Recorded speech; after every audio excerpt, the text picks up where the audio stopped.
State your name. Hi, I'm Ash Dalton.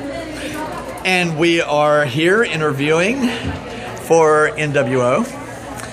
And we would like to know what, well, you've heard the whole thing with the Guild, Yaya Han, do we want to mention, and with Big Bang Theory and how the media portrays us.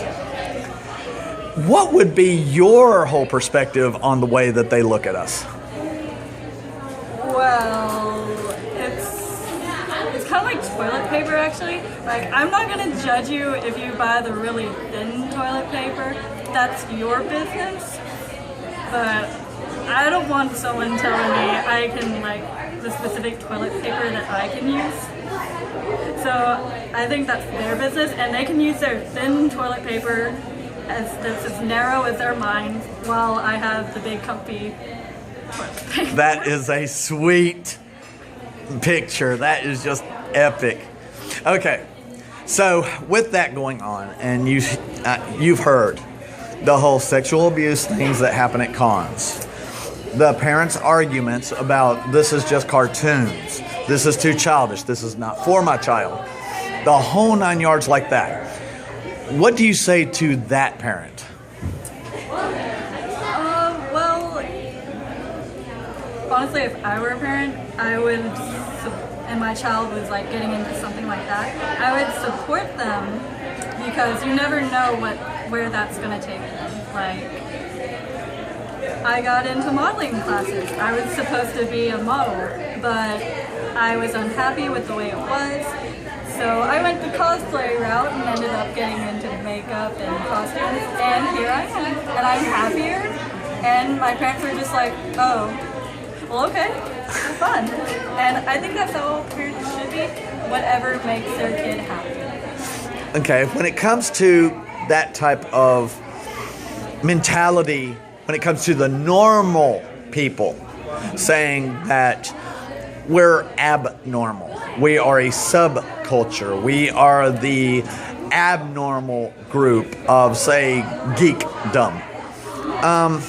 What do you think actually makes us more of a positive spin on what we are versus the negativity we always receive?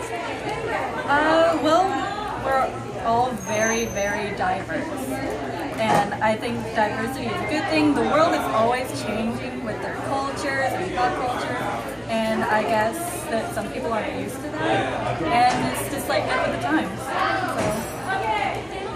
why not? So with that being the so-called normal way that we seem to be progressing with, there again, the movies that we see, Star Trek, the growth of Star Wars, the revamp of Teenage Mutant Ninja Turtles and Optimus Prime, and all of the so-called cartoons that are coming real to life and gaining fandom above and beyond fandom, do we seem to be affecting them, or is it that they're trying to morph us into what they think is acceptable? I believe that they're slowly trying to change it to fit our needs, because, like, for say Adventure Time, they do like gender bends, Ice King was writing fan fiction, all of that. So I think it's really the creators get into the fans' mind, and they basically kind of do fan service, so more people will watch it, and then everyone's happy. Unless you're that one guy who's in the corner of the party and he's just like... Now, you do know that when it comes to the so-called fan service, and you've got the guys that sit here saying that that's not acceptable, the whole Mothers Association and Hollywood and all this other stuff, saying that's borderline hentai, that's borderline gross, that's borderline this, that, and the other. What is your argument to that, seeing that there again, in most cases, those are still a lot better off than True Blood? I'm going to revert back to the toilet paper. You mind if I get a picture as well? Yeah. While you're posing and everything. Yeah, I'm going to have to say the toilet paper method. I'm not going to tell you how to wipe your butt with what kind of toilet paper. If you like that thin stuff, then go ahead, be my guest. But you do know that when it comes to True Blood's following, the whole 9 yards like that, they actually show nudity. Thank you very much. And they don't seem to have a problem with it all because, oh, it's on HBO or it's on an adult channel type whatever. I'm sorry, I can still find it on the internet. So if that's the case, why is that accepted yet our anime isn't, even when it's not hentai? I believe it's because, I know this sounds so mean, but it's foreign and they're not quite used to it yet. Like, over there in Japan and Asia, it's completely normal, it's casual. Meanwhile, over here, it's just like, oh my god, what am I watching? So I believe that some people aren't used to that. But aren't we being affected by the Japan whole error just in video games alone? I mean, I'm sorry, but most of our animation is done overseas. Almost all of our video games are created overseas. All of our stuff that we purchase is coming from overseas. But yet in the same instance, our Hollywood is still based solely in America, even if it's filmed in Australia, England, Norway, Germany, all these other places, but yet it's still accepted all because, oh, it's American actors, it's American this, it's American that.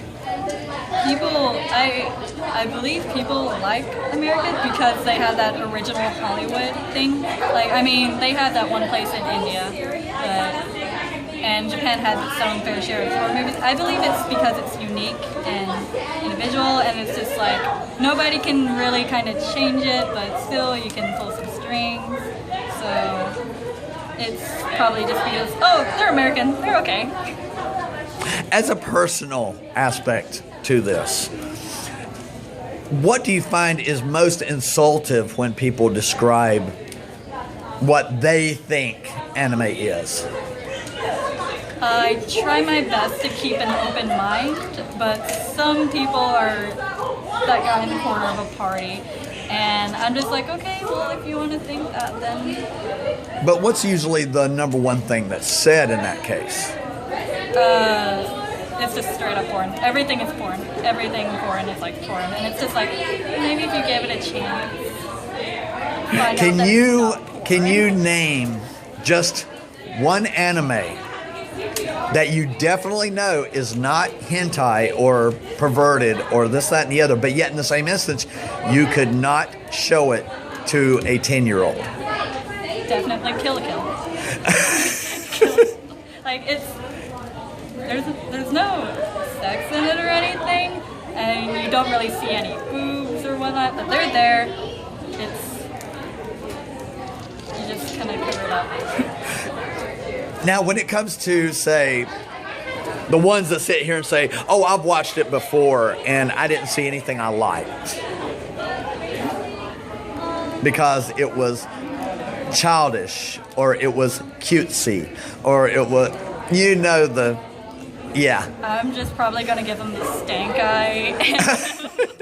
That's about it. I mean, I'm not going to, back to the toilet paper thing, I'm not going to tell you what to do with your butt.